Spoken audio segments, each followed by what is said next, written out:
الله الحمد لله وكفى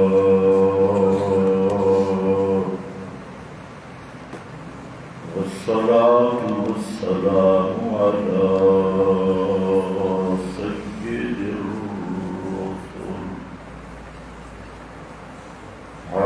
سيد الرسل وخاتم الأنبياء أما بعد فأعوذ بالله من الشيطان الرجيم بسم الله الرحمن الرحيم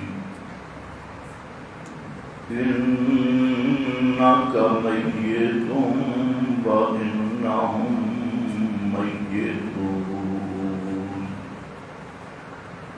سبحان ربك رب العزة عما يصفون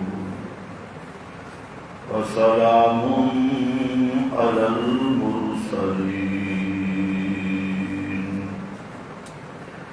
والحمد لله رب العالمين.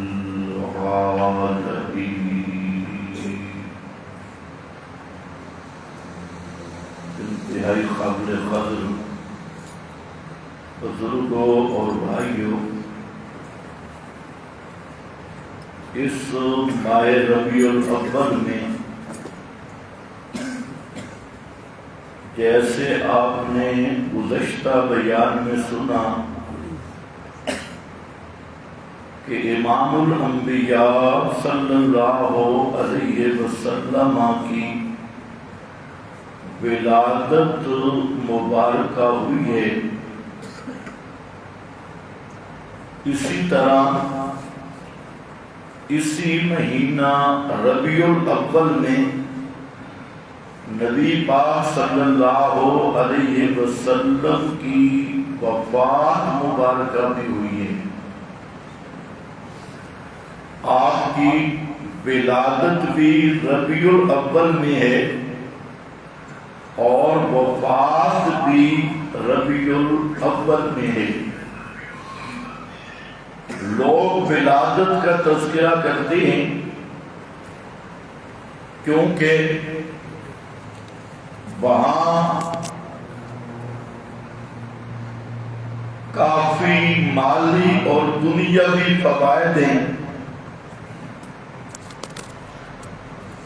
اور میلاد اور ولادت پر جشن کے نام پر کھانا پینا فیسیں یہ پورے سیزن کے طور پہ مناتے ہیں، لیکن یہ فلسفہ ہمیں آج تک سمجھ نہیں آیا کہ حضرت حسین رضی اللہ تعالی عنہ کی شہادت جس مہینہ میں ہے ماہ محرم، اس مہینہ کو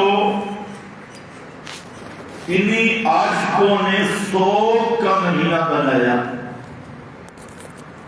اور سوگ بھی اس حد تک کہ محرم میں شادی نہیں، نکاح نہیں، حتیٰ کہ کسی قسم کی بھی خوشی کی اجازت نہیں، اور ماہ محرم پورا سوگ منایا جاتا ہے۔ مولوی بھی سوگ مناتے ہیں اور کنجر بھی۔ کنجر پرانا لفظ ہے، آج کے نئی اصطلاح میں فنکار اور گلوکار، گانے بجانے والے، وہ بھی سوگ مناتی، اور پورا ماہ محرم سوگ میں گزرتا ہے، ماتم میں گزرتا ہے۔ لیکن یہ بات سمجھ سے بالا تر ہے کہ نبی کریم علیہ السلام کی وفات کا پورا مہینہ جشن منایا جاتا ہے، اور ہوتے وہی عاشق کے نواسے کی موت پر سوگ اور نانے کی موت پر جشن، عید، جھنڈیاں، عورتیں بھی ڈانس کر رہی ہیں، مولوی بھی ڈانس کر رہا ہے، اور بازار سجا کے یہ جشن کا مہینہ ہے۔ تو کسی نے نہیں پوچھا کہ مولانا حضرت حسین کی وفات و شہادت کا مہینہ وہ تم نے ماتم اور سوگ کے لیے مقرر کیا، اور نبی پاک صلی اللہ علیہ وسلم کی وفات کے مہینہ پر جشن منانے شروع کیے، عیدیں منانا شروع کی۔ اگر یہ جشن رکھنا بھی تھا تو کم از کم مہینہ تو کوئی اور ہوتا، وہاں پر رکھ لیتا، کیونکہ تمہارے ہاں تو آپ کی ولادت جیسے میں نے بیان کیا محرم کا قول بھی ہے، رمضان کا قول بھی ہے، اور بھی مہینوں میں قول موجود ہے۔ تو بہرحال یہ ان نام نہاد حلوے خور عاشقوں کا فلسفہ ہمیں سمجھ نہیں آیا کہ نواسے کی وفات پہ سوگ ہے اور نانے کی وفات پہ جشن اور خوشی ہے، چلا گئے ہیں۔ اب بعض مولوی انہیں کہنا شروع کر دیا کہ ہم ماتم اس لیے نہیں مناتے کہ نبی پاک پہ موت آئی نہیں۔ توجہ ہے؟ جب یہ سوال ہوتا ہے، ایک مولوی صاحب پنجابی میں کہہ رہے تھے ساڑھے سے مرے ہی نہیں، موت آئی نہیں،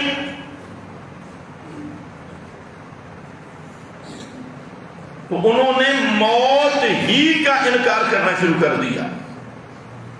تو بہرحال یہی وہ مہینہ ہے جس میں نبی کریم صلی اللہ علیہ وسلم کی وفات مبارکہ کا ایسا سانحہ پیش آیا کہ امت پر نہ اس سے پہلے کبھی ایسی مصیبت آئی تھی اور نہ قیامت تک ایسی مصیبت آنے والی تھی۔ سب سے بڑا سانحہ اور سب سے بڑی مصیبت، اسی لیے بعض روایات میں یہ موجود ہے کہ نبی کریم صلی اللہ علیہ وسلم نے فرمایا کہ جس آدمی پہ بھی کوئی مصیبت آئے، کسی کے عزیز رشتہ دار قریبی لوگ وفات پائے اور اس پہ غم آئے، تو اس کو تصور کر لینا چاہیے میری وفات کا، اور اسی کا خیال رکھنا چاہیے کہ جب نبی کریم صلی اللہ علیہ وسلم پر وفات آ گئی، آپ فوت ہو گئی ہے، تو اور دنیا میں کون ہے رہنے والا؟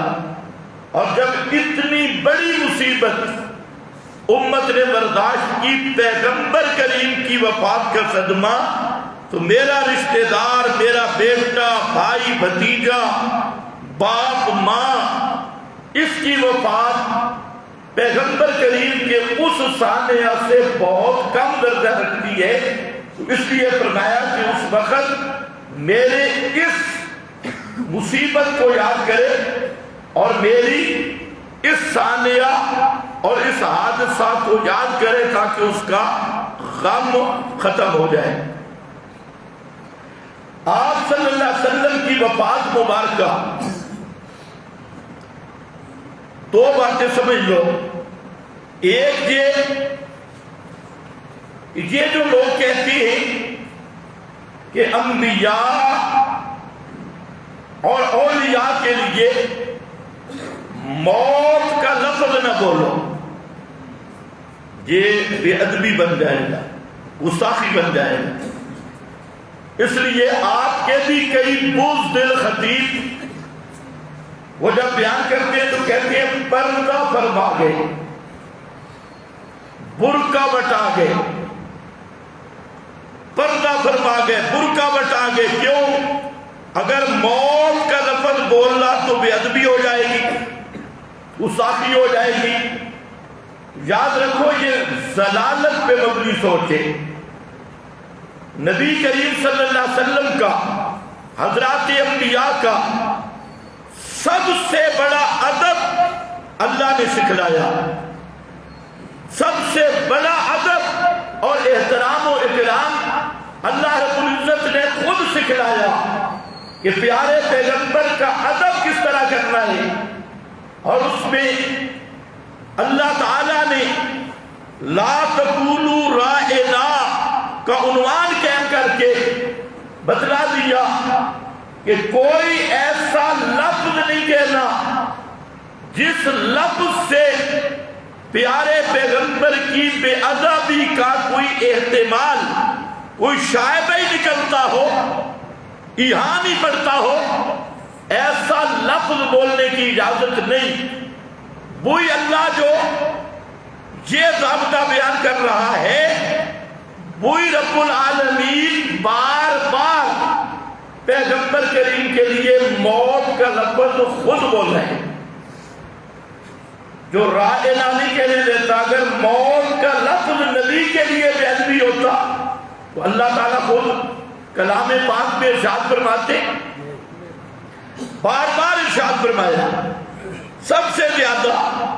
تو بہرحال یہ جہالت چاہے شیخ الحدیث کی ہو یا مفتی اعظم یا خطیب اعظم کی، یہ خالص جہالت پر مبنی فلسفہ ہے کہ نبی کریم علیہ السلام کے لیے موت کا لفظ کو بے ادبی سمجھنا اور آپ کی شان کے خلاف سمجھنا.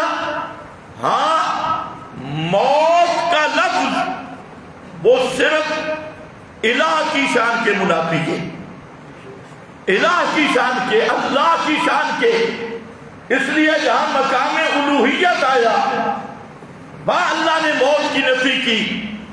اللہ لا الہ الا ہو الحی، اللہ ہی الہ ہے. اللہ کا تعارف یہ ہے اللہ ہو، لا الہ الا ہو. اللہ وہ ہے جس کے سوا الہ کوئی نہیں. کیوں؟ الحی، اس لیے لا حی الا ہو، اس کے سوا ہمیشہ زندہ رہنے والا کوئی نہیں، اس لیے اس کے سوا الہ بھی کوئی نہیں. یہ سورہ بقرہ ہے، آیت الکرسی. سورہ آل عمران کو شروع یہاں سے کیا. اللہ لا الہ الا ہو الحی القیوم. اللہ وہ ہے جس کے سوا الہ کوئی نہیں. الحی، ہمیشہ زندہ رہنے والا، یہ صرف الہ کا خاصہ ہے. القیوم، پوری کائنات کو تھامنا، قائم رکھنا، یہ بھی الہ کا خاصہ. القیوم، ساری کائنات کو تھامنے والا اور ہر چیز کو قائم رکھنے والا، یہ بھی صرف اللہ. پھر فرمایا هو الحی لا الہ الا ہو، هو الحی، ہمیشہ زندہ رہنے والا صرف اللہ ہے. لا الہ الا ہو، اس لیے کہ اس کے سوا پکار کے لائق کوئی نہیں. فادعوہ مخلصین لہ الدین، بس اسی کو پکارو، خالص کرتے ہوئے اس کے لیے پکار کو. جہاں پر هو الحی پہلے ذکر کیا، لا الہ الا ہو بعد میں ذکر کیا، اور فرمایا کل شیء ہالک الا وجہہ، ہر چیز ہلاک ہونے والی. کل شیء ہالک الا وجہہ، کل من علیہا فان ویبقى وجہ ربک ذو الجلال والاکرام. جو اس کائنات میں پیدا ہوا وہ فنا کے لیے پیدا ہوا. کل من علیہا فان، جو بھی اس کائنات میں آیا یا ہے اس زمین کے اوپر موجود ہے، سب پہ فنا اور موت ہے، بچے گا کون؟ وَيَبْقَى وَجْهُ رَبِّكَ ذُو الْجَلَالِ وَالْإِكْرَامِ، فرمایا بچے گا وجہ ربک، صرف تیرے رب کی ذات وہی باقی رہے گی جو اکرام والا بھی ہے، جلال والا بھی ہے۔ اور فرمایا للہ میراث السماوات والارض، سارے جانے والے ہیں اور اللہ ہی آسمان و زمین کا وارث ہے۔ اللہ ہی وارث یا اللہ بھی وارث؟ وَلِلَّهِ مِيرَاثُ السَّمَاوَاتِ وَالْأَرْضِ، اللہ ہی وارث ہے، اللہ نبی وارث نہیں، اللہ ہی آسمان و زمین پوری کائنات کا وارث ہے، سب جانے والے ہیں۔ تو اس لیے اللہ رب العزت نے یہ ضابطہ بنا دیا کہ جو پیدا ہوا اس پر موت بھی آئے گی۔ موت سے وہ پاک ہے جس کی شان ہے لم یلد ولم یولد، وہ موت سے پاک ہے۔ اس لیے فرمایا توکل علی الحی الذی لا یموت، اس پہ بھروسہ کر، الحی اس زندہ پہ۔ یا اللہ زندہ تو جبریل بھی ہے، زندہ تو میکائیل بھی ہے، تو زندہ پہ بھروسہ؟ فرمایا ہاں الحی الذی لا یموت، اس زندہ پہ بھروسہ کر جس پہ موت نہیں آ سکتی۔ جبریل زندہ ہے، جبریل پہ بھی موت آئے گی، میکائیل پہ بھی موت آئے گی، حضرت عیسیٰ آسمانوں میں موجود ہیں، ان پہ بھی موت آئے گی، وہ بھی زمین پہ اتریں گے اور مریں گے، دفن ہوں گے، قبر ہوگی، وہ بھی موت سے بچ نہیں سکتے۔ تو اس لیے میرا بھائی موت کا لفظ یہ اللہ کی شایان شان نہیں، اس لیے کہ وہ معبود ہے، مخلوق کے لیے یہ لفظ عیب نہیں۔ اللہ تعالیٰ نے اسی فلسفہ کو بیان کیا، حضرت یحییٰ کا ذکر کیا، میں سلام علیہ، یہ حضرت یحییٰ نبی بھی ہیں، شہید بھی ہیں، پیغمبر بھی اور شہید بھی۔ نبی حالانکہ نبوت کا مقام افضل ہے شہادت سے، درجات کے لحاظ سے، حضرت یحییٰ میں دونوں چیزیں جمع ہیں، نبوت بھی شہادت بھی۔ فرمایا سلام علیہ یوم ولد، سلامتی ہو ان پر جس دن وہ پیدا ہوئے، ویوم یموت، اور جس دن مریں گے، ویوم یبعث حیا، اور جس دن زندہ کر کے اٹھائے جائیں گے۔ حضرت تھانوی نے مانا کیا زندہ کر کے اٹھائے جائیں گے۔ تین احوال، بلو احوال، تین احوال ہیں۔ ایک ہے فی الدنیا حیًّا، دنیا میں زندہ، وفی القبر میتًا، اور قبر میں میت، وفی القیامت حیًّا، اور قیامت کے دن پھر زندہ کر کے اٹھائے جائیں گے۔ حضرت یحییٰ کے متعلق قرآن نے تین حالتیں بیان کی، اور یہی تین حالتیں حضرت عیسیٰ کی بیان کی۔ فرمایا ان پہ بھی سلامتی ہو، خود کہتے ہیں والسلام علیہ یوم ولدت ویوم اموت ویوم ابعث حیا۔ تو پیغمبر کی بھی تین حالتیں ہوتی ہیں، دنیا میں زندہ، وفی القبر میتًا، اور قبر میں کیا ہوتا ہے جی؟ میت، فی القبر میتا، اور یہ میت کب تک رہے گا؟ قیامت کے دن اللہ اس میت کو زندہ کر کے اٹھائے گا۔ اب یہاں حضرت یحییٰ میں دونوں باتیں ہیں، شہادت بھی نبوت بھی، لیکن پھر بھی فرمایا مریں گے اور پھر قیامت کے روز زندہ کر کے اٹھائے جائیں گے۔ تو موت ہے۔ پھر حضرت ابراہیم خلیل اللہ، ان کے متعلق وہ خود کہتے ہیں مسئلہ الہ بیان کرتے ہوئے حضرت ابراہیم لفظ لاتے ہیں الذی یمیتنی ثم یحیین، الہ وہ ہے الذی یمیتنی جو مجھے موت دے گا، ثم یحیین پھر کچھ عرصے کے بعد، ثم پھر مجھے میت رکھے گا، ثم پھر مجھے زندہ کرے گا۔ کب؟ دیکھو کوئی تفسیر اٹھاؤ یوم القیامہ، اور اگر قرآن کو مانتے ہو تو قرآن میں صاف موجود ہے انکم بعد ذالک لمیتون ثم انکم یوم القیامت تبعثون،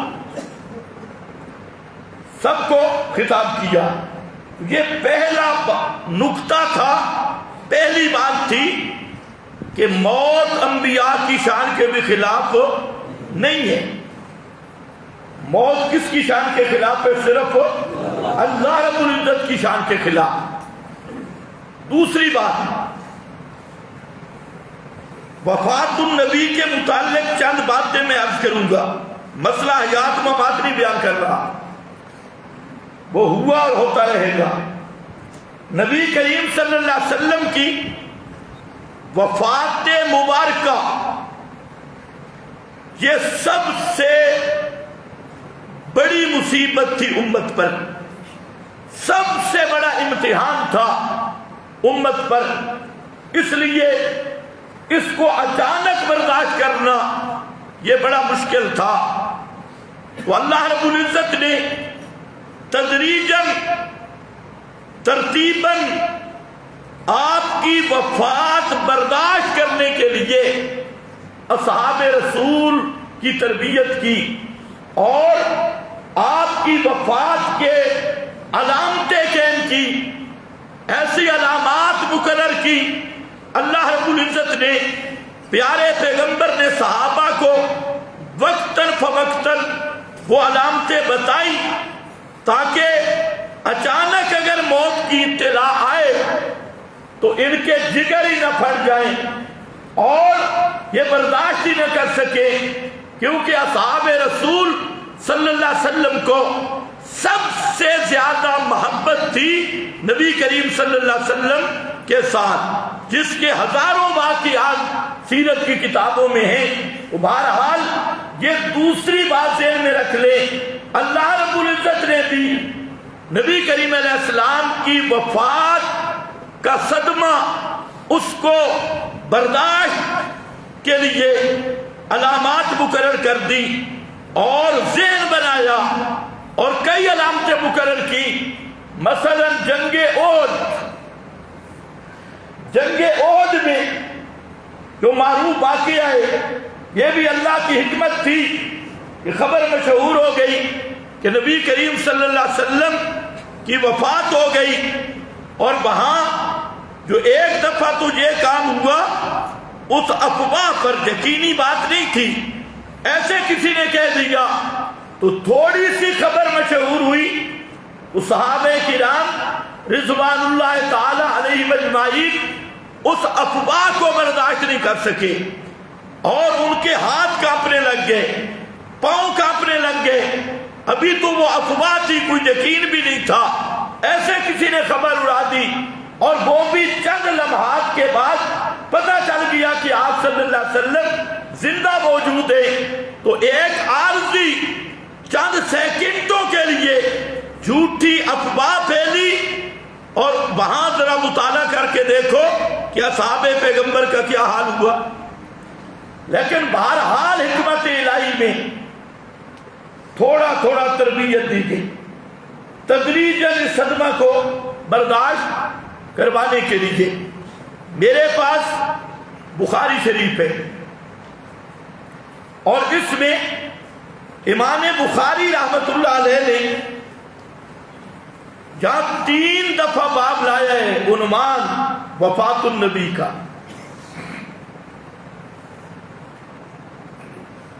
ویسے امام بخاری نے کی للڑوں کے ساتھ بڑی زیادتی،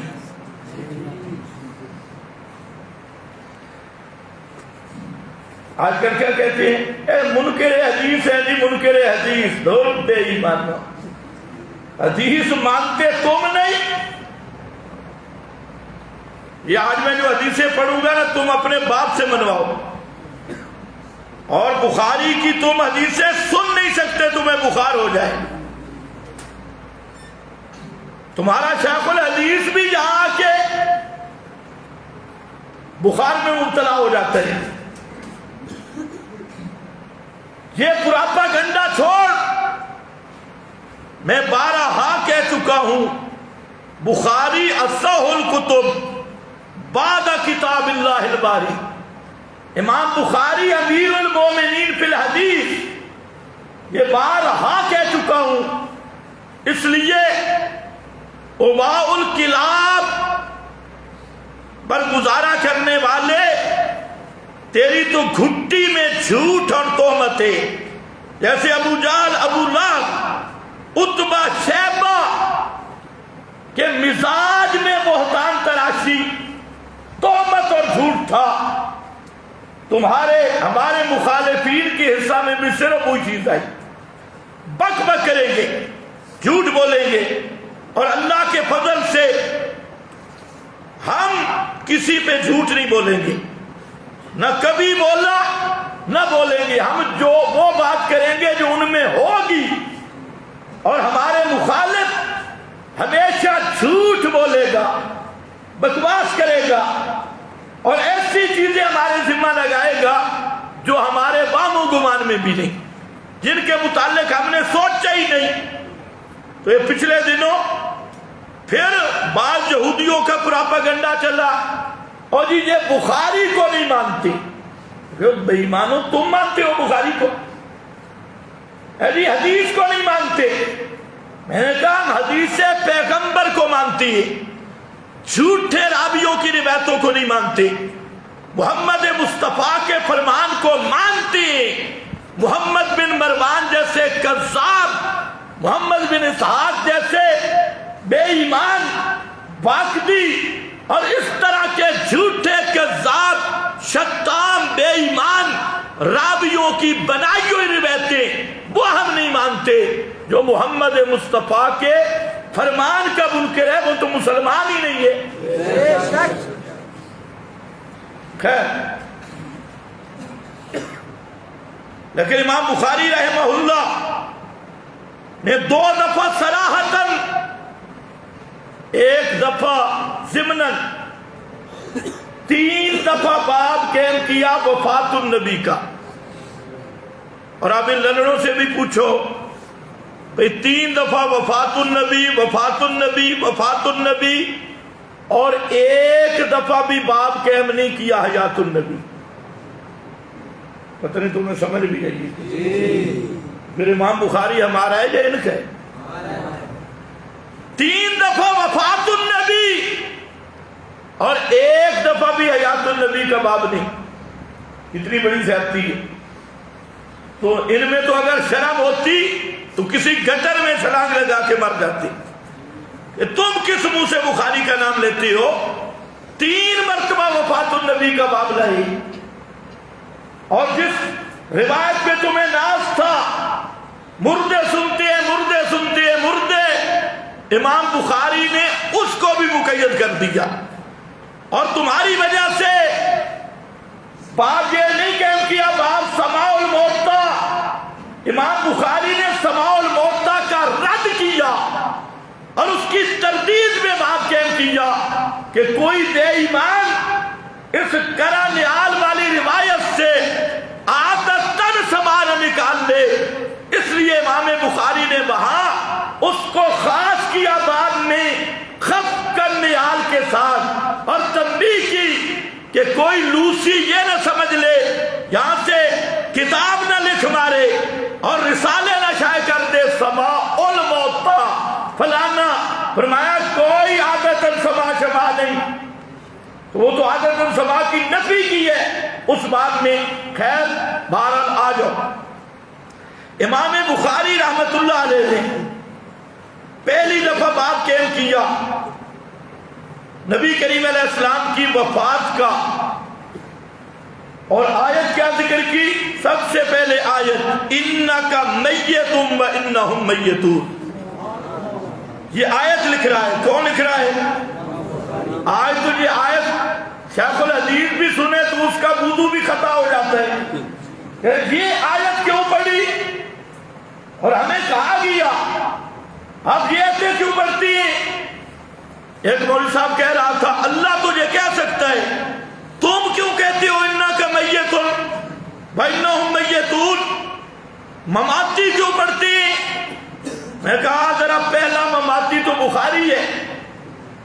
یہ تو میں اس پہ اگر چلوں نا امام بخاری کے عقیدہ پر تو کئی جمعے لگ جائیں گے. امام بخاری کے ساتھ میں چند باتیں بتاؤں گا. پہلی آیت ذکر کی انک میت و انہم میتون.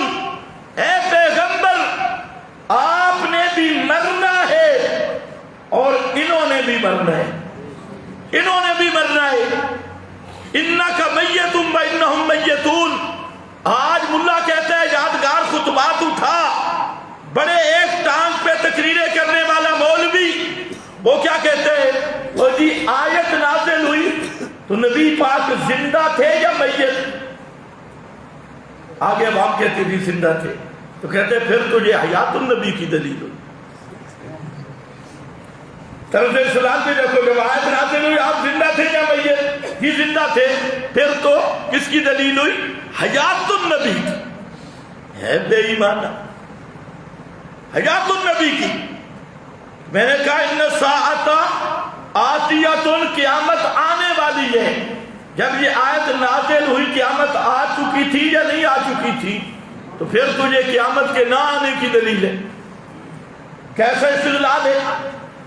سن امام بخاری اس کو لائے وفات النبی پر اور اس آیت سے امام بخاری ثابت کرنا چاہتے ہیں حیات النبی یا وفات النبی؟ بولو حیات النبی یا وفات النبی؟ اوپر عنوان وفات النبی نیچے آیت ہے انک میتون و انہم میتون. انک و انہم فی عداد الموتى. فرمایا میرے پیغمبر آپ بھی یہ بھی جب موت آ جائے گی آپ بھی الموتى کا فرد بن جائیں گے. ان پہ جب موت آ جائے گی یہ بھی الموتى کا فرد بن جائیں گے تو آپ بھی الموتى میں داخل ہونے والے ہیں. یہ بھی الموتى میں داخل ہونے والے ہیں. انک میت و انہم میتون. اس پر اہل بدعت ایک اعتراض کیا کرتے تھے. آج کل تو ماشاءاللہ وہ چھوڑ دیے. کچھ ان میں حیا والے ابھی شاید ہوں ورنہ تو بار بار جواب دیا جا چکا ہے. انک میتون الگ کیوں ذکر کیا؟ انہم میتون الگ کیوں ذکر کیا؟ پتہ چلا نبی کی موت اور ہے اور امتی کی موت اور ہے. اس لیے کہ انک میتون الگ ہے انہم میتون الگ ہے. اگر ایک موت تھی تو الگ الگ کیوں نہیں ذکر کیا؟ یہ ذرا اہل بدعت کا فلسفہ سمجھے. یہاں پر یہ اعتراض تو میں نے کہا جب اللہ نے اکٹھا ذکر کیا انکم بعد ذالک لمیتون ثم انکم یوم القیامت تبعثون، آدم سے لے کر تمام انسانیت کی موت کا ضابطہ ذکر کیا کہ اس کے بعد تم سب میت ہو جاؤ گے اور پھر قیامت کے دن زندہ کیے جاؤ گے. یہ تمام انبیاء تمام انسانوں کا ضابطہ. تو وہاں پر کیا کہتے ہیں جی انبیاء کو الگ کیوں نہیں ذکر کیا؟ اور جہاں اللہ نے الگ ذکر کیا تو کہتے ہیں اللہ نے اکٹھا ذکر کیوں نہیں کیا؟ یہ باندر جب گولیاں سمجھ آتی ہے. جہاں اللہ نے اکٹھا ذکر کیا فَيُمْسِكُ الَّتِي قَضَىٰ عَلَيْهَا الْمَوْتَ. الانفس انبیاء غیر انبیاء امام الانبیاء سب کو اکٹھا ذکر کیا. وہاں کہتی ہے جی الگ کیوں نہیں ذکر کیا؟ اور انکا میت جب الگ ذکر کیا کہتے ہیں اکٹھا کیوں نہیں ذکر کیا؟ تو میں نے کہا اللہ نے الگ ذکر اس لیے کیا. علامہ آلوسی بغدادی رحمت اللہ تعالی علیہ، قرطبی، رازی، سراج منیر، اور بھی کوئی عربی تفسیر ہے اس کو دیکھ، عربی نہیں تو اردو میں حقانی ہے، عثمانی ہے، اس کو دیکھ لے. اللہ نے الگ اس لیے ذکر کیا، دو وجہ کہ آپ کی شان بہت بلند تھی. کوئی آدمی غلطی کھا سکتا تھا کہ شاید نبی پاک پر موت نہ آئے. اللہ نے الگ کر کے ذکر کیا اور انا کی تاکید کے ساتھ ذکر کیا کہ محمد مصطفیٰ کی شان بلند ہے، لیکن جو موت کا ضابطہ ہے وہ ہر فرد بشر کا ایک ہی ہے. موت کا مطلب یہی ہے، ایک ہی قانون، ایک ہی ضابطہ ہے. اس لیے اللہ نے انا کی تاکید بھی ذکر کی، الگ بھی ذکر کیا کہ کسی کو شبہ نہ پڑ جائے، کسی کو غلطی نہ لگ جائے کہ امام کائنات پہ تو شاید موت نہ آئے کیونکہ آپ کی شان بلند ہے. اللہ نے فرمایا انا کا میت، میرے محبوب آپ پہ بھی موت آنے والی ہے، آپ بھی موت سے نہیں بچ سکتے. خیر آؤ، دوسری آیت ذکر کی امام بخاری نے اسی مقام پہ، فرماتی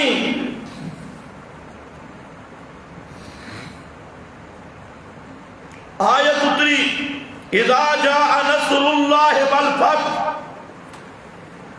یہ آیت آئی، حضرت فاروق اعظم نے سوال کیا مذاکرہ علمی مجلس میں. صحابہ کی مجالس ہوتی تھی درس و تدریس کی، علمی مجالس. حضرت فاروق اعظم کی مجلس ہے اور مجلس میں بحث کس کی ہو رہی ہے؟ قرآن کے بارے میں. قرآن مقدس کی تعلیم ہے، درس قرآن ہے، تعلیم قرآن ہے.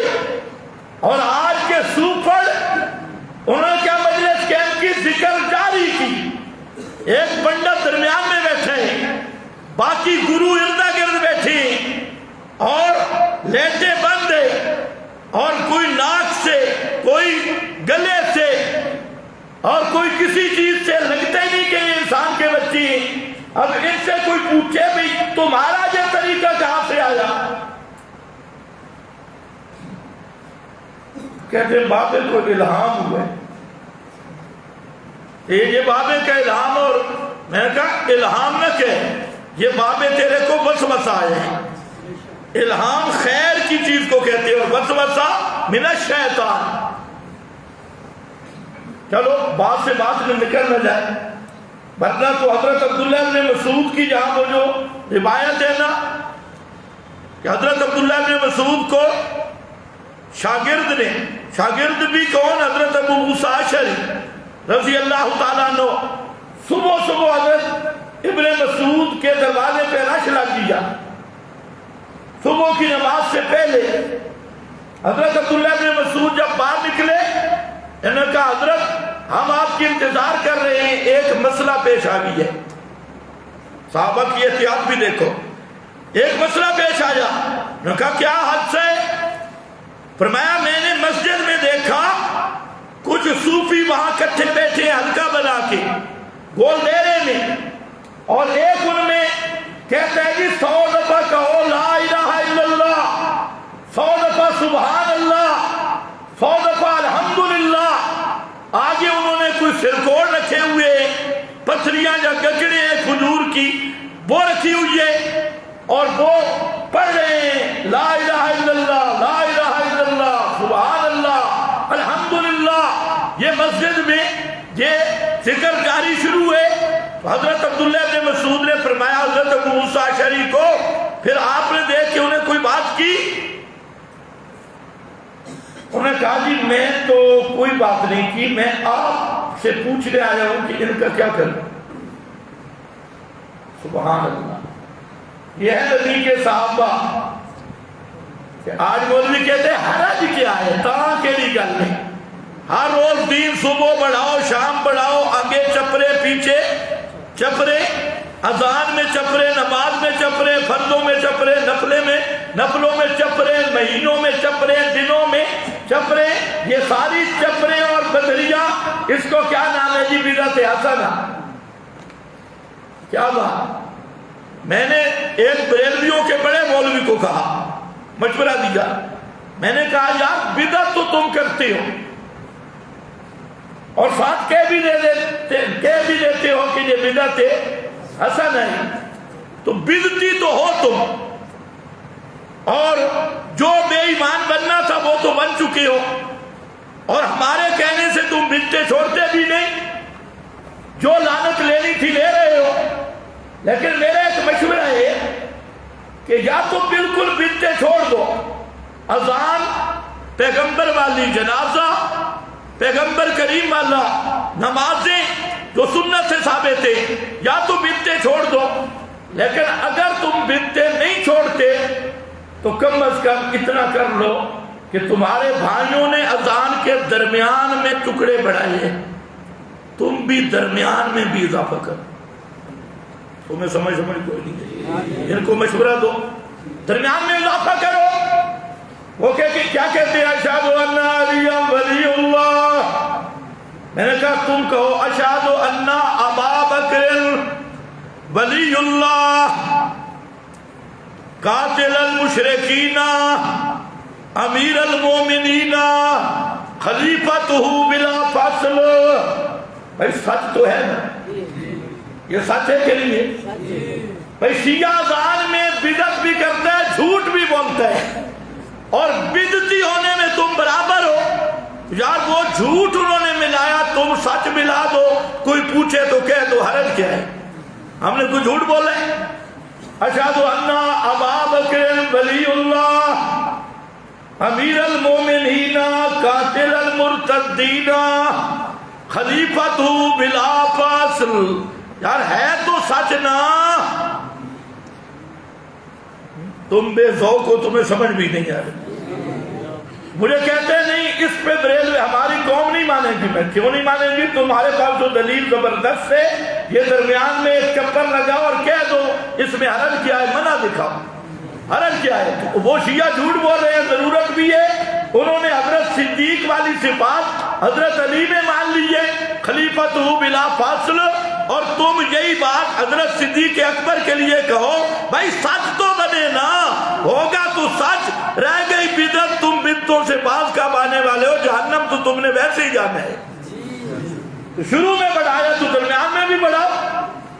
وہ بیچارہ سوچ میں پڑ گیا، تو ان کو کہو بھائی تم جب دین تمہاری مرضی کا ہے، جب چاہو ایک عید بڑھا دو، جب چاہو اذان کے 2 گز پیچھے 2 گز آگے بڑھا دو، تو درمیان میں بھی ایک ٹکڑا بڑھا دو، تاکہ شیعہ کا مقابلہ تو ہو نا۔ تم کہتے تو ہو ہم سنی ہیں، ہماری تو مجبوری ہے، نہیں تو ہم بڑھاتے۔ ہماری مجبوری یہ ہے کہ ہمارا مذہب ہے الیوم اکملت لکم دینکم واتممت علیکم، یہ میری مجبوری ہے، لا ازید علی ھذا ولا انقص منہ۔ جو دین آیا میں نہ اس سے ایک ذرا کم کر سکتا ہوں نہ بڑھا سکتا ہوں، لیکن تمہارے مذہب میں تو آزادی ہے، ہر سال ٹکڑا بڑھا دو، ہر سال جو مرضی بڑھا دو۔ تو بھائی کوئی اچھے کام بھی بڑھا دو اور نام رکھ دو بدعت حسنہ، اچھا خلاف چڑھے گا۔ حضرت فاروق اعظم حضرت عبداللہ ابن مسعود رضی اللہ تعالیٰ عنہ دروازے پہ کھڑے تھے، فرمایا اب وہ صوفی آئے تو مجھے بتانا۔ وہ صوفی آئے، انہوں نے اطلاع دی میں صوفی صاحب تو پھر آ گئے۔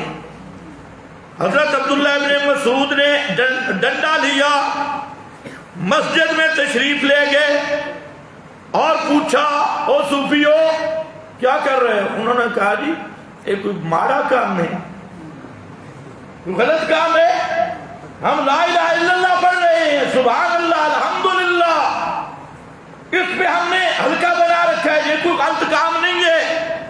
سبحان اللہ۔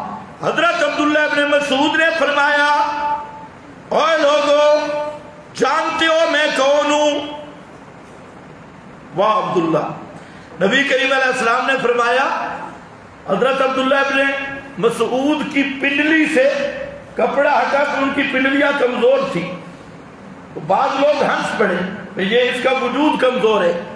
تو پیغمبر کریم کی حدیث کا خلاصہ ہے، فرمایا پتہ تو تب چلے گا کہ جب ان پنڈلیوں کی قیمت میزان میں پڑے گی، پھر جا کے وزن کا پتہ چلے گا. یہ ہے وہ عبداللہ بن مسعود. فرمایا جانتے ہو کون ہوں میں؟ جو جانتا ہے جانتا، جو نہیں جانتا تو میں عبداللہ بن مسعود ہوں. اور میں وہ آدمی ہوں جو پیغمبر کریم کو وضو کرایا کرتا تھا، اور آپ کے وضو کا سامان وہ میرے پاس تھا. فرمایا ابھی تک پیغمبر کریم کے کپڑے وہ بھی پرانے نہیں ہوئے، اور والآنیہ لم تکسر، اور پیغمبر کریم کے استعمال کے برتن وہ بھی نہیں ٹوٹے. اور ظالموں تم اتنی بری بدعت نکال کے بیٹھے ہو، ابھی تک تو کل پیغمبر کریم دنیا سے گئے اور تم ایک اندھیری بدعت نکال کے بیٹھے ہو. انہوں نے کہا جی ہم تو نیکی کر رہے ہیں. فرمایا تم بڑے نیک ہو یا محمد کے صحابہ بڑے نیک تھے؟ تمہاری کیا حیثیت ہے؟ خبردار، یہی مجلس سے بدعت تمہارے لیے جہنم کا سبب بنے. خیر آ جا واپس. صحابہ کی مجلس سے علمی مجلسیں ہیں، اور یہ مولویوں کو دھوکہ لگائے. ابن الحاج کی مدخل دیکھ، علامہ ابن الحاج نے لکھا جتنی بھی مجالس ذکر کا حدیث میں تذکرہ ہے، ان سب مجالس ذکر سے مراد کتاب و سنت کی تعلیم اور مذاکرہ کی مجلس سے، جہاں قرآن پڑھایا جائے، جہاں سنت پڑھائی جائے، سب وہ مراد ہیں. یہ جو مربجہ گھکار والے ذکر، ناک والے ذکر، ہلکا بند، لیٹ بند، اور درمیان میں مرشد اور اردا گرد چیلے اور ایک ہی حواد پہ رکشہ چلانا، اس کا شریعت میں کوئی ثبوت نہیں ہے. اور اس مرد کے مریض دیوبندی ہیں، دیوبندیوں میں پیر داخل ہو گئے اور انہیں پورے مذہب کو خراب کیا. خیر آ جا واپس. مذاکرہ ہو رہا ہے. حضرت فاروق اعظم نے سوال کیا اذا جاء نصر اللہ والفتح، جب اللہ کی مدد آ پہنچے، فتح آ گئی، یدخلون فی دین اللہ افواجا، فوجوں کی فوجیں توحید قبول کرنے لگی، اور ہزاروں لوگ لشکروں کی شکل میں کلمہ توحید قبول کرنے لگے. آگے کیا تھا؟ فسبح بحمد ربک واستغفرہ انہ کان توابا. اب ذرا خیال کرنا ہے، فاروق اعظم نے پوچھا، جہاں موجود ہے بخاری میں، پوچھا کہ اس آیت میں اللہ نے کس چیز کی خبر دی ہے؟ سبحان اللہ. باقی بھئی علم ہے، اور علم صحابہ کا تھا. آج کے ملا سے پوچھو، وہ کہے گا یہی ہے نا جی، لوگ مسلمان ہونے لگ گئے، فتح ہو گئی. لیکن صحابہ کی نظریں حقائق اور دقائق کے کتاب اللہ پہ تھی. بیٹے حضرت عبداللہ ابن عباس یہ بھی بچہ تھے، حضرت عبداللہ ابن عمر وہ بھی مجلس میں تھے. تو جہاں جو حدیث ہے اس میں اختصار ہے. حضرت عمر نے جب سوال کیا، حضرت عبداللہ ابن عباس بول پڑے، اور بڑی عمر کے نہیں تھے. حضرت عبداللہ ابن عباس رضی اللہ تعالیٰ عنہ، اور فرمانے لگے اس صورت میں کیا چیز ہے؟ فقال اجل رسول اللہ، اللہ نے اس صورت میں خبر دی ہے نبی کریم علیہ السلام کی موت کی. اس صورت میں خبر دی ہے پیغمبر کریم کی موت کی اس حدیث سے بڑے ابواب علم سامنے آتے ہیں. ایک تو تدبر فی القرآن، ایک ہے الاخذ من القرآن، الاستنباط من القرآن، قرآن سے استنباط کیا اور غور و فکر کیا. حالانکہ ظاہراً کوئی لفظ نہیں کہ پیغمبر کی موت کا ذکر ہو. ظاہراً تو یہ ہے اذا جاء نصر اللہ والفتح ورأیت الناس يدخلون فی دین اللہ افواجا فسبح بحمد ربک. لیکن حضرت عبداللہ ابن عباس وہ کیا کہتے ہیں؟ عجل رسول اللہ. اس صورت نے پیغمبر کریم کی موت کا مسئلہ سمجھایا کہ موت آئے گی. فقال ما عالم منها الا ما تعلم. حضرت فاروق اعظم نے فرمایا اور ابن عباس جو تو نے نقطہ بیان کیا نا اس صورت سے میں نے بھی وہی سمجھایا. اور وہ کیا تھا؟ پیغمبر کریم آئے تھے هو الذی ارسل رسولہ بالہدی ودین الحق لیظہرہ علی الدین کلہ. پیغمبر کریم آئے اور اس طرح مسئلہ بیان کیا کہ یدخلون فی دین اللہ افواجا. کلمہ توحید راسخ ہو گیا، آپ کی آمد کا مقصد پورا ہوا. اس لیے فرمایا فسبح بحمد ربک، اور حمد آخر میں ہوتی ہے. فرمایا میرا پیغمبر اللہ کی تسبیح بھی بیان کر، حمد بھی بیان کر، استغفار بھی کر. ان الفاظ نے بتا دیا جب پیغمبر کی آمد کا مقصد پورا ہو گیا تو اب پیغمبر کریم دنیا میں نہیں رہیں گے، آپ پہ موت آنے والی ہے. تو اس لحاظ سے سورت نے خبر دی ہے کس کی؟ اجل رسول اللہ، پیغمبر کریم کی موت کی. شابش بولو موت. کئی نئے نئے بیٹھے پریشان ہو کر بھئی موت کا لفظ کدھر آ گیا؟ اجل رسول اللہ، آپ کی موت کی. اب دیکھو یہ قرآنی اشارات اور بھی ہیں. قرآن پاک میں کئی اشارات نبی کریم صلی اللہ علیہ وسلم نے خود صحابہ کا ذہن بنایا تاکہ آپ کی موت اور وفات کا صدمہ برداشت کرنے کے قابل ہو جائیں، اور تدریجاً تربیتاً آپ نے ذہن بنایا. یہ میرے پاس بخاری شریف ہے اور حدیث نمبر 466 ہے. نبی کریم علیہ السلام حضرت ابو سعید خدری یہ راوی ہیں، فرماتے ہیں ختم النبی صلی اللہ علیہ وسلم فقال. نبی کریم علیہ السلام نے تقریر فرمائی، خطبہ دیا، اور آپ نے تقریر میں فرمایا کہ ان اللہ خیر عبدا بین الدنیا و بین ما عنده، کہ اللہ نے ایک بندے کو اختیار دیا دنیا میں رہنے کا اور بین ما عنده اپنے پاس آنے کا.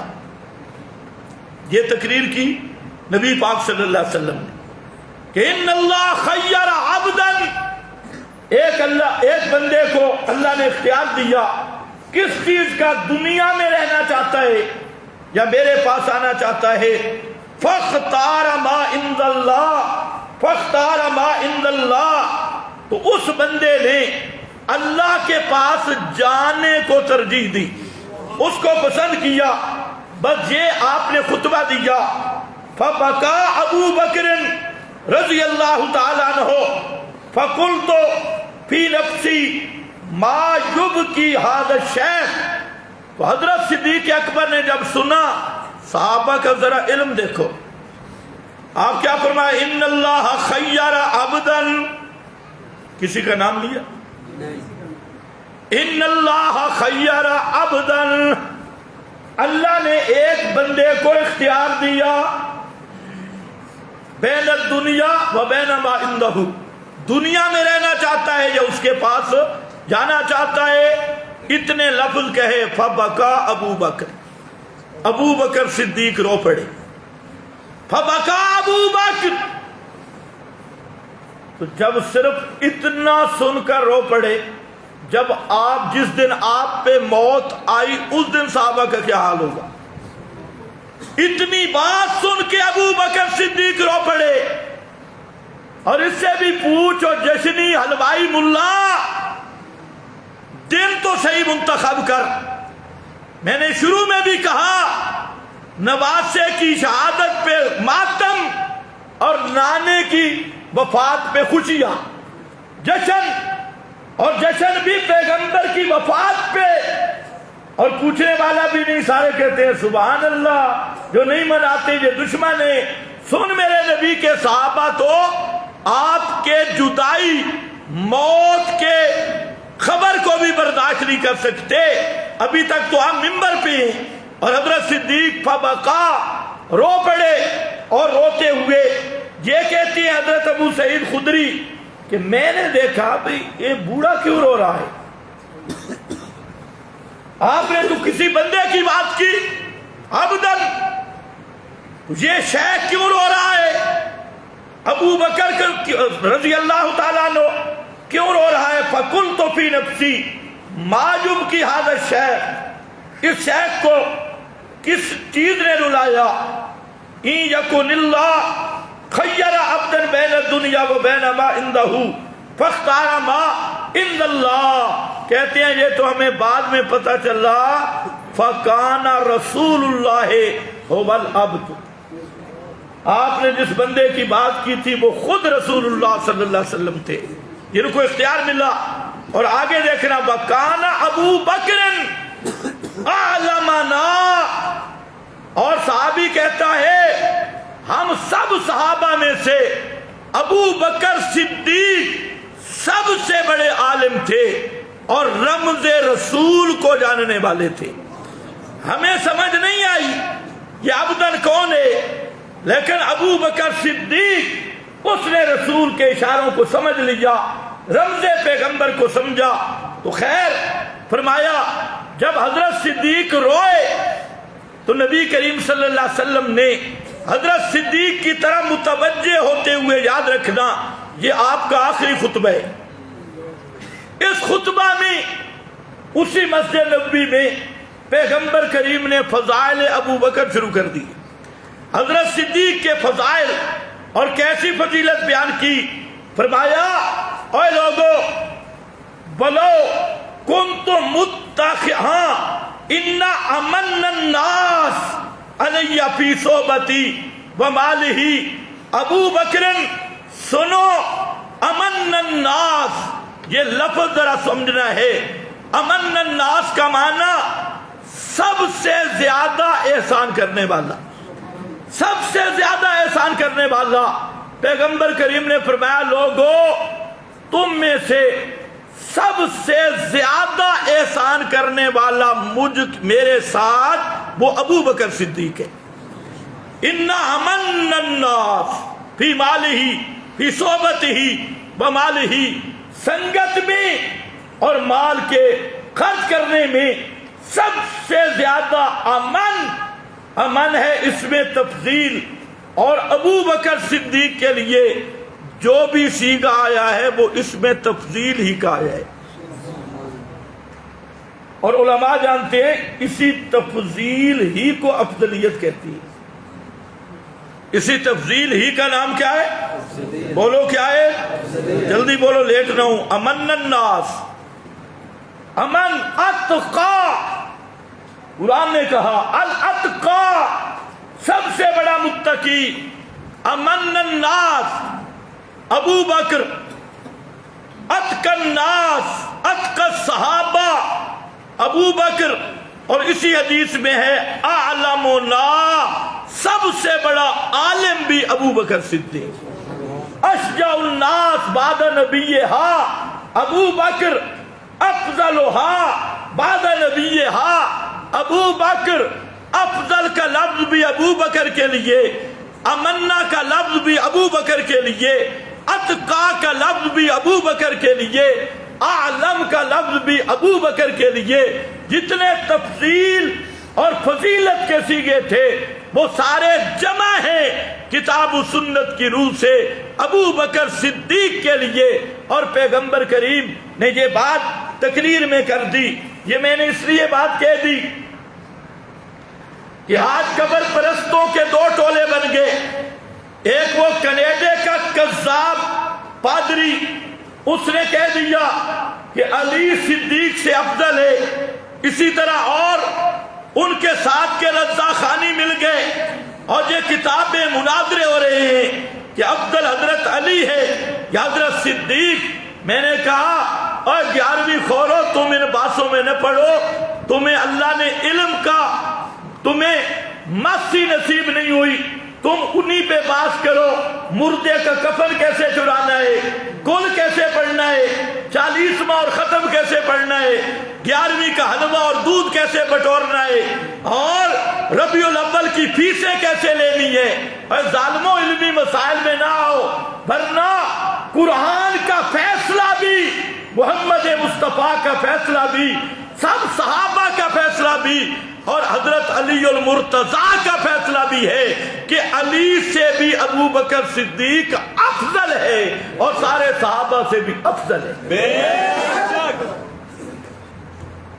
تو آدمی جتنا ہو اتنی بات کرے۔ اب یہ بیچارے تھے حلوہ کھانے والے، انہوں نے علمی ابحاث شروع کر دی، ان کو کہا حلوے پہ گزارا کر۔ علمی ابحاث سے رضینا قسمت الجبار لنا علم وللجہال معلوم، اللہ نے تقسیم کر دیا۔ کچھ لوگ کتاب و سنت کے لیے، ہمارے حصہ میں اللہ نے کتاب و سنت رکھا ہے، اور تمہاری قسمت میں کل 40 تیجے جمعراتیں، مردے کے کفن، مرد قبروں کی تجارت، اور ابا جی کو بیچنا، دادا جی کو بیچنا، ہونے کو نام جو قبروں کی تجارت کر کے کیا نہ بیچو گے جو مل جائے صنم پتھر کے، قبروں کی تجارت کر رہے ہو تم تو وہ ہو، اگر ہندوستان کو پہنچ جاؤ تو گردوارے آباد کر دو۔ تو خیر امت ساری متفق ہے کہ سب صحابہ میں افضل کون ہے؟ ابو بکر صدیق رضی اللہ تعالی عنہ۔ خود علی المرتضیٰ بھی کہتے ہیں افضل کون ہے؟ ابو بکر صدیق رضی اللہ تعالیٰ عنہ۔ تو اس حدیث میں آپ نے ایک تو یہ فرما دیا، اور دوسرا فرمایا اے لوگوں جتنے مسجد کی طرف دروازے کھل رہے ہیں سارے دروازے بند کر دو، ایک دروازہ ابو بکر کا باقی رکھو۔ اس میں آپ نے بتا دیا کہ میرے بعد امام ابو بکر ہے، میرے بعد خلیفہ ابو بکر ہے، سارے دروازے بند، ایک ہی دروازہ کھلا رہے اور وہ ابو بکر صدیق کا۔ تو بہرحال یہ ابتدا تھی جو آپ صلی اللہ علیہ وسلم نے ذہن بنایا اور اس انداز میں بنایا، ان اللہ خیر عبدا، اللہ نے ایک بندے کو اختیار دیا ہے، اور وہ اختیار کیا؟ دنیا میں رہنا چاہتا ہے یا آخرت قبول کرتا ہے، میرے پاس آنا چاہتا ہے، تو اس بندے نے کیا قبول کیا؟ مجھے بولو کیا قبول کیا؟ ایمان سے بتاؤ، یہ بخاری ہے۔ اب جو بے ایمان کہے کہ موت کے بعد بھی دنیاوی حیات ہے، حقیقی حصی اصلی دنیاوی حیات، تو اس کے بے ایمان ہونے میں کوئی تردد ہے؟ نہیں۔ کئی بڑے بڑے ملا انہیں کتابیں لکھ ماری، اور پھر جب پھنس گئے جھوٹ بولنا شروع کیا، دنیاوی بیتے برزخی۔ میں نے کہا جھوٹ چھپ نہیں سکتا، یہ ہمارے سامنے بیٹھ کے دنیاوی بیتے برزخی بھی، ادھر ٹپکولی ادھر ٹپکولی، لیکن جو اصل ہے وہ نکل کے رہتا ہے، اور جو اصلی عقیدہ ہے وہ تم مجبور ہو گئے ظاہر کرنے پر۔ اصلی تمہارا عقیدہ دنیاوی حیات، حقیقی حیات، حصی حیات۔ پیغمبر فرماتے ہیں میں نے اخروی حیات کو قبول کیا، اور للڑ ملا کہتے ہیں نہیں نہیں، موت کے بعد بھی دنیاوی حیات کو قبول کیا۔ اب پیغمبر سے جو مقابلہ کرے وہ مسلمان ہے صحیح؟ پیغمبر کہے فاختار الاخرہ، یہ نہیں بابے نے لکھا ہے حیات دنیاوی حقیقی حصی۔ کراچی کے مولوی صاحب ایک ضرب علی خان صاحب، اس نے بڑی عجیب بات کی، کہتے ہیں کہ میں نے مولا سرفراز خان سے پوچھا، بڑے بڑے حضرات نے لکھا کہ موت کے بعد آپ کی حیات دنیاوی ہے، تو میں نے کہا موت سے دنیا بھی تو ختم ہو گئی، پھر دنیا بھی کیسے؟ کہتے ہیں یہ بات مجھے بالکل سمجھ نہیں ہے۔ میں نے کہا یہ بات تو کسی گدھے کو بھی سمجھ نہیں آئے گی، تو اچھا بھلا بول بھی ہے بھائی موت آئی، کوئی حیات ختم ہوئی یا نہیں ہوئی؟ وہ کون سی حیات ختم ہوئی؟ وہ دنیا بھی حیات تو موت سے ختم ہوئی۔ موت کے بعد جو حیات ہے وہ عالم برزخ اور آخرت کی حیات ہے، وہ دنیا کی حیات نہیں۔ عجیب مسئلہ ہے۔ خیر جہاں پر دیکھو پھر نبی کا پاک صلی اللہ علیہ وسلم نے آخری لمحات میں، یہ بخاری کی حدیثیں ختم ہونے والی نہیں، یہ بھی بخاری ہے، حضرت عائشہ رضی اللہ تعالی عنہا فرماتی ہیں کہ پیغمبر کریم صلی اللہ علیہ وسلم کے پاس پیغمبر کی لخت جگر خاتون جنت حضرت فاطمہ رضی اللہ تعالی عنہا وہ تشریف لائیں۔ جب نبی کریم علیہ السلام حجرہ میں تھے تو حضرت فاطمہ تشریف لائیں۔ جب حضرت فاطمہ آئیں تو آپ صلی اللہ علیہ وسلم نے فَصَارَّهَا بِشَيْءٍ فَبَكَتْ، حضرت نبی پاک صلی اللہ علیہ وسلم نے حضرت فاطمہ کے کان مبارک میں کچھ بات کی، فَصَارَّهَا، راز کی بات کی، کان میں کہی۔ حضرت عائشہ صاحب بیٹھی تھی، حضرت عائشہ نے نہیں سنا۔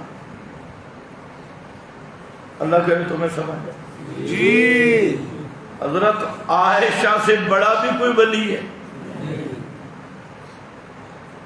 یہ جو ملا نے ولی بنائے ہوئے ہیں اپنی طرف سے، حضرت عائشہ ساتھ بیٹھی ہیں، دیکھ بھی رہی ہے، لیکن جو پیغمبر کریم نے حضرت فاطمہ کے کان میں بات کی وہ زندہ عائشہ صدیقہ نے بھی نہیں سنا۔ معلوم ہوتا ہے مافوق الاسباب سننے والا کون ہے؟ اونچے بولو، مافوق الاسباب سننے والا کون ہے؟ حضرت عائشہ زندہ ہے۔ فَصَارَّ، سرن بات کی، آہستہ بات کی، فَبَقَتْ، حضرت فاطمہ نے وہ بات سنی، رو پڑی۔ توجہ ہے نا؟ میں نے شروع کیا تھا، مولوی کہتے ہیں ہمارے تو مرے ہی نہیں ہے تو ہم غمگین کیوں؟ صدیق رو رہا ہے، حضرت فاطمہ رو رہی ہے، صرف لفظ سن کے بھی آپ نے بات کی، فَبَقَتْ، پس رو پڑی، ثُمَّ دَعَاهَا، پھر آپ نے حضرت فاطمہ کو بلایا اور کان میں بات کی، فَضَحِكَتْ، تو مسکرا پڑی، خوش ہو گئی، فضاحکت، مسکرا پڑی۔ تو حضرت عائشہ فرماتی ہیں میں نے حضرت فاطمہ سے پوچھا کہ کیا معاملہ تھا؟ نبی پاک صلی اللہ علیہ وسلم نے ایک دفعہ بات کی، آپ رو پڑی ہیں، دوسری دفعہ جب بات کی تو آپ مسکرا پڑی ہیں، یہ معاملہ کیا تھا؟ آگے لفظ سننا، بخاری کی فقالت سارنی النبی، اس وقت حضرت فاطمہ نے فرمایا یہ پیغمبر کریم کا راز ہے، یہ میں تمہیں کبھی نہیں بتاتا، یہ نبی پاک صلی اللہ علیہ وسلم کا راز ہے، اسی لیے تو کان میں بات کی، نہیں بتاؤں گی۔ جب آپ پہ موت آ گئی تو اس وقت حضرت فاطمہ نے حضرت عائشہ کو بتایا کہ وہ جو بات تھی نا وہ یہ تھی کہ پہلی دفعہ جب آپ نے بات کی تو آپ نے مجھے یہی بتایا کہ میں بیمار ہوں اور قریب میں دنیا سے جانے والا ہوں، ان قریب میں دنیا سے جانے والا ہوں، تو میں رو پڑی، اور پھر آپ نے میرے کان میں بات کی اور فرمایا کہ تو میری بیٹی، تو جلدی مجھے ملنے والی ہے اور جلدی تو میرے ساتھ میرے پیچھے آئے گی، فضحکت، تو میں خوش ہو گئی، مسکرا پڑی۔ اس آپ کی وفات کے 6 مہینے تک حضرت فاطمہ رضی اللہ تعالی عنہا تمام صحابہ کہتے ہیں کہ حضرت فاطمہ ہنسی نہیں ہے. آپ کی وفات کے بعد چھٹے مہینے حضرت فاطمہ کی وفات ہو گئی تو نبی کریم علیہ السلام نے فرمایا کہ میری بیٹی میرے گھر والوں میں سے سب سے پہلے تو مجھے آ کر ملے. جو ہے یا نہیں ہے؟ مسئلہ بتاؤں؟ جی اونچے بولو، اونچے بولو. حضرت فاطمہ کی قبر روضہ اقدس میں ہے، جنت البقیع میں. تو ملیں گے کہاں؟ قبریں جدا جدا، ملاقات کہاں ہوگی؟ یہ وہ مقام ہے رفیق اعلیٰ جو ابھی ذکر کرتا ہوں. موت کے بعد پیغمبر کریم کی روح بھی جنت الفردوس میں ہے، اور حضرت فاطمہ کی روح بھی جائے گی کہاں؟ جنت الفردوس. وہاں ملاقات ہوگی. معلوم ہوتا ہے موت پیغمبر پہ بھی آ جائے، نہ قبر میں ملاقات ہو سکتی ہے نہ قبر پر ملاقات ہو سکتی ہے. اور وہ جو پیلی رومال والا ملا ہے اس کے بارے میں کیا کہا ملا نے کہ آدھا آدھا گھنٹہ وہاں روزے پہ جا کے مشورہ بھی کرتا ہے بلاول مریم کے متعلق، وہاں مشورہ کرتا ہے روزے. اب بتاؤ جو جس کا یہ عقیدہ ہو اس کو میں مسلمان مانوں؟ یہ مسلمان ہے جی؟ ہم سے تو بھائی نہیں اتنا جھوٹ برداشت ہوتا کہ اس کو مسلمان مانوں. اس کو مسلمان کہنا جھوٹ ہے، اور اتنا جھوٹ ہم نہیں بول سکتے. جس کا یہ عقیدہ موت کے بعد بھی پھر تعلیم و تعلم بھی ہے، مشورے بھی ہیں، آنا جانا بھی ہے، اور مشورے بھی طاغوتی نظام کے متعلق وہ پیغمبر کریم سے مشورے لیتا ہے، اس کو مسلمان کہنا سب سے بڑا جھوٹ ہے. پتہ نہیں تمہیں سمجھ بھی آیا کہ سب سے بڑا کیا ہے؟ ہم بھائی یہ جھوٹ نہیں بول سکتے. توجہ کر. حضرت فاطمہ کا ذہن بھی آپ نے بنا دیا کہ یک دم صدمہ کرنا برداشت کرنا مشکل ہوگا. بتا دیا میری بیٹی میں جا رہا ہوں، مجھ پہ موت آنے والی ہے، اور پھر ساتھ یہ بھی بتا دیا کہ سب سے پہلے تو آ کر مجھے ملے، اور وہ ملاقات کہاں پہ ہوگی؟ جنت میں. خیر یہ حدیث ہے. اگلا سن. حضرت عائشہ فرماتی ہے، یہ سب بخاری پڑھ رہا ہوں بابا، یہ ساری بخاری ہے. حضرت عائشہ فرماتی ہے اللہ کے محبوب نے ہمیں ایک مسئلہ بتا رکھا تھا، اور وہ مسئلہ یہ تھا لم یقبل نبی قط حتی یرا مقعدہ من الجنہ. ہر پیغمبر کا اللہ نے قانون رکھا ہے، ضابطہ رکھا ہے. جس پیغمبر پہ بھی موت آنے لگتی ہے اللہ رب العزت اس پیغمبر کو جنتی ٹھکانہ دکھاتی. کون سا ٹھکانہ؟ پھر ثم یخیر، پھر اس پیغمبر کو کہا جاتا ہے میرا پیغمبر موت کے بعد وہ جنت میں تیرا مکان ہے، وہ تیرا ٹھکانہ ہے، وہ تیری بلڈنگ ہے. اب دنیا میں رہنا چاہتا ہے یا جنت میں آنا چاہتا ہے؟ ثم یخیر. اور یہ یاد رکھو یہ اختیار بھی تکریمی ہے، اعزازی ہے. ورنہ تو اذا جاء اجلہم لا یستاخرون ساعۃ ولا یستقدمون. یہ ایسا اعزازی اختیار اکرامی، جس طرح آپ کسی معزز کو دعوت دیتے ہیں تو وہاں پر بھی انداز یہی ہوتا ہے کہ آپ یہاں تشریف رکھیں گے یا ادھر بہتر جگہ پہ تشریف رکھیں گے. اس کا کیا مطلب ہوتا ہے؟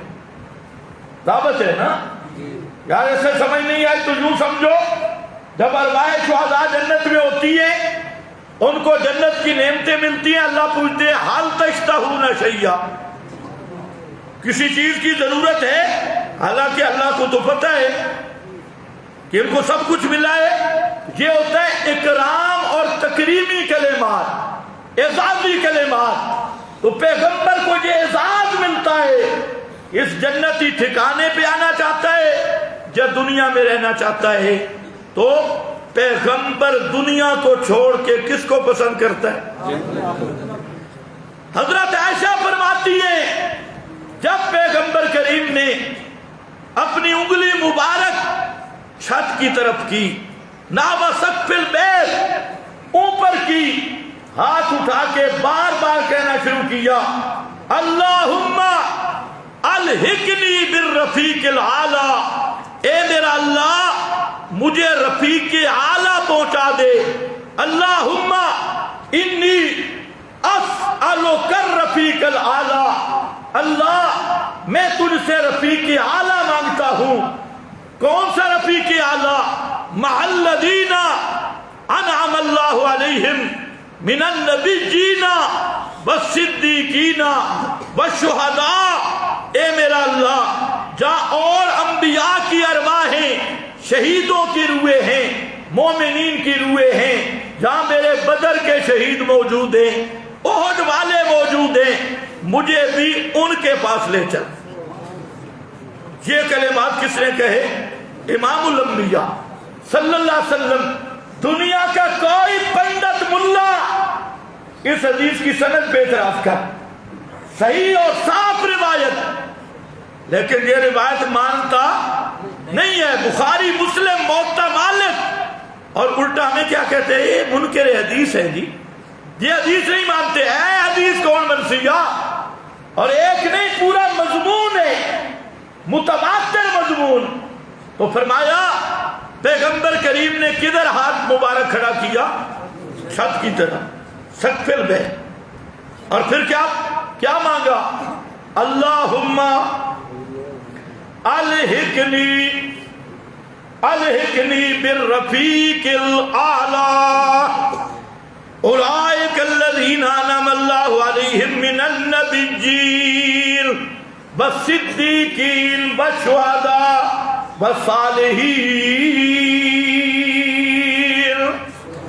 یہ پیغمبر کریم دعا مانگ رہے ہیں ہاتھ اوپر اٹھا کے، اور ساتھ ساتھ کہہ رہے ہیں کہ عجیب مسئلہ بھی بیان کر رہے ہیں. فرمایا اللہ کے محبوب ساتھ ساتھ کہتے جاتے ہیں لا الہ الا اللہ ان للموت سکرات. لا الہ الا اللہ، اللہ کے سوا کوئی پکار سننے والا نہیں. ان للموت سکرات، موت کی بڑی سختیاں ہیں، موت بڑی سخت چیز ہے، اس کے بڑی سکرات ہیں، بڑی تنگیاں ہیں، بڑی سختیاں ہیں. پھر پیغمبر کا شان تو اور زیادہ ہوتا ہے، اور جتنا شان زیادہ ہو نا، مقام زیادہ ہو، اتنی مصیبت بڑی آدمی پہ اترتی ہے. اللہ کے محبوب فرماتی ہیں کہ جتنی مصیبتیں ہیں، تکلیفیں ہیں، یہ سب سے زیادہ تکالیف انبیاء پہ آئی ہے. فالامثل بالامثل، پھر جس کا ایمان جتنا مضبوط ہوتا ہے اس قدر اس پہ سخت امتحان آتا ہے، سخت تکلیفیں آتی ہیں. الامثل فالامثل. آپ ایک آدمی ایسا ہے اس پہ کوئی مصیبت نہیں، بعض روایات میں ہے، ایک نے کہا جی مجھے تو سر میں درد بھی کبھی نہیں پڑا. آپ نے اٹھ کم یا منافق، تو مومن ہے ہی نہیں. مومن ہو اور مصیبتیں نہ آئیں. مصیبتیں تو یہی مومن کی زنگ کو دھونے کے لیے آتی ہے، گناہوں کو دھونے کے لیے آتی ہے، ایمان کو خالص کرنے کے لیے آتی ہے. پھر پیغمبر کریم جو سب سے افضل ہے اس کائنات میں، جو نبیوں کے امام، افضل الخلق علی الاطلاق، حضرت محمد مصطفیٰ صلی اللہ علیہ وسلم. اس لیے جب آپ کو بخار بھی ہوتا تھا تو تم میں سے 2، 5، 10 آدمیوں کو جتنا بخار ہو، آپ کو اکیلے اتنا بخار ہوتا تھا. توجہ ہے؟ یہ نقطہ ذہن میں رکھ کے جاؤ، پھر شیطان وسوسے ڈالے گا کہ کیوں زیادہ تکلیف ہوتی تھی کہ آپ کی شان اونچی تھی، آپ کا مقام بلند تھا، اور اسی لیے جب مصائب زیادہ ہوں تو اجر بھی بڑھ جاتا ہے، اللہ کے ہاں مرتبہ بھی بڑھ جاتا ہے۔ بولو اللہ کے ہاں مرتبہ بھی بڑھ جاتا ہے۔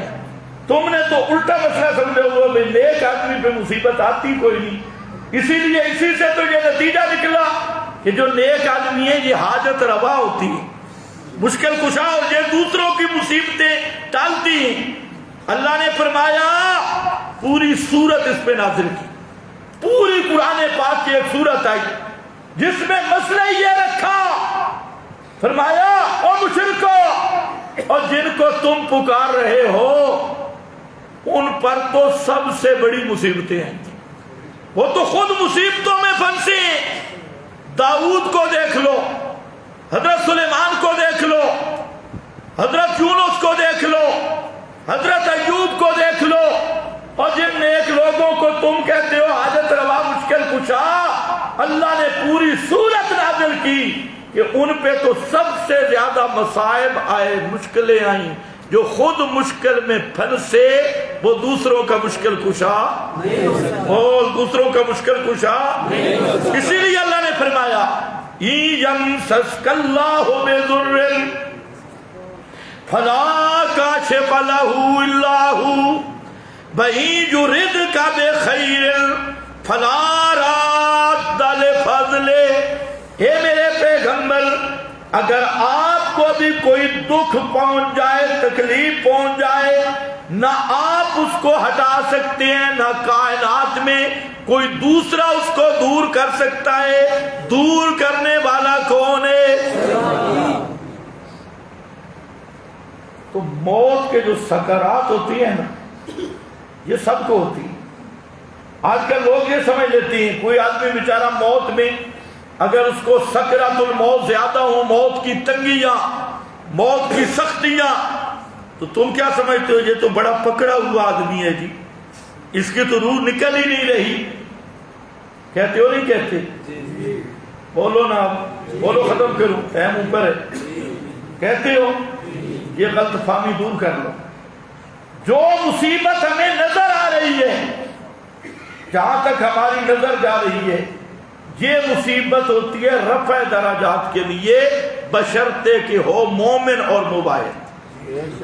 کوئی قبر کا پجاری نہ ہو، قبر کے پجاری کو تو جہاں سے عذاب شروع ہوتا ہے، اور اگر مومن آدمی ہے اور بظاہر موت کا دکھ بڑھ گیا، تڑپ رہا ہے اور شدت تکلیف ہے، تو خبردار یہ اللہ کا عذاب نہیں، مومن کے لیے یہ رفع درجات ہے۔ اس اللہ چاہتا ہے یہ میرا مومن بندہ ہے، اس کو مصیبت میں دنیا میں مبتلا کیا تاکہ قبر کے عذاب سے بھی بچ جائے، آخرت کے عذاب سے بھی بچ جائے، اور اس کے میں درجات بلند کر دوں۔ یہ کچے مولویوں نے تمہیں مسئلہ بتایا، اسی لیے پیغمبر کریم نے فرمایا کہ جب جنتی آدمی مرتا ہے، مومن مرتا ہے، اس کے ماتھے پہ پسینے آ جاتی ہیں، بعرق الجبین۔ اس کی وضاحت اگلے جمعہ پہ کروں گا۔